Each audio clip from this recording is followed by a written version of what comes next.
La catastrophe environnementale de lac Mégantic est l'une des plus importantes de l'histoire de l'Amérique du Nord. Nous examinons maintenant l'ampleur de la contamination et les efforts qui sont déployés pour dépolluer les lieux. Sur le plan environnemental, la catastrophe est sans précédent. 6 millions de litres d'hydrocarbures ont fui des citernes.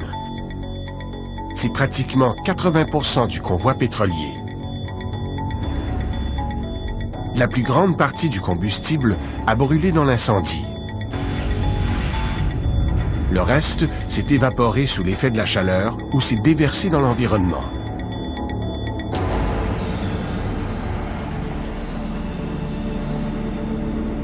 La nuit du drame, le pétrole a suivi la pente du terrain. Des dizaines de milliers de litres de pétrole ont ainsi atteint le lac.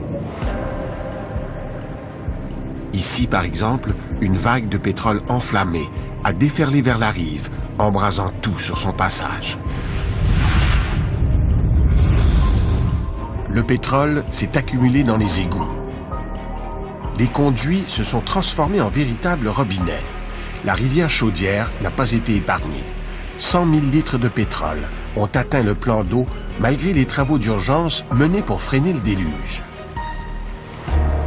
Sur Terre, le pétrole s'est infiltré dans le remblai et la couche superficielle du terrain. Il a rejoint les infrastructures souterraines et longé leurs conduits. À certains endroits, il a percolé jusqu'à 3 mètres de profondeur. C'est l'argile qui a freiné sa pénétration dans le sol, car elle est pratiquement imperméable. Pour contenir et circonscrire l'écoulement, on a creusé de nombreuses tranchées. Une fois le pétrole confiné, on le pompait. Au total, l'ampleur de la contamination représente la superficie d'une 50aine de terrains de football.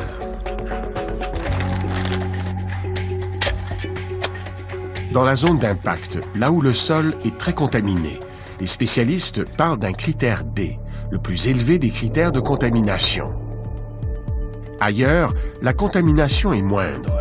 Ici, le critère C. Là, le critère B. Ces zones sont également touchées, mais il reste encore du travail d'analyse. On procède à l'excavation de la zone d'impact. On retire la moindre trace de contaminant jusqu'à l'argile. Or, pendant les opérations et les journées de pluie, la nappe phréatique, cette eau souterraine qui imprègne le sol, s'accumule dans les tranchées. À ce jour, 43 millions de litres d'eau souillée ont été pompés. Grâce aux unités de traitement mobiles, elles ont été traitées et retournées dans les réseaux d'égouts. En ce qui concerne la terre contaminée par le déraillement, 115 000 mètres cubes seront déplacés sur 3 plateformes construites à 2 km du centre-ville. Le déblai a de quoi remplir une 50aine de piscines olympiques. Le ministère de l'Environnement annoncera bientôt son scénario de décontamination. 3 technologies font partie de l'arsenal potentiel. La technologie dite biologique, où on utilise des micro-organismes pour dégrader les résidus organiques. Il y a la technologie physico-chimique, où on fait un petit peu la même chose, mais en utilisant des substances physico-chimiques, des agents réactifs qui permettent de dégrader les composés de carbone. Et la technologie thermique, qui, via la chaleur, va soit volatiliser ou brûler les composés organiques. Qu'importe la méthode choisie, le froid de l'hiver affectera l'efficacité de la décontamination et ralentira les opérations. Celle-ci devrait débuter d'ici le printemps et s'échelonner sur une période de 12 à 18 mois.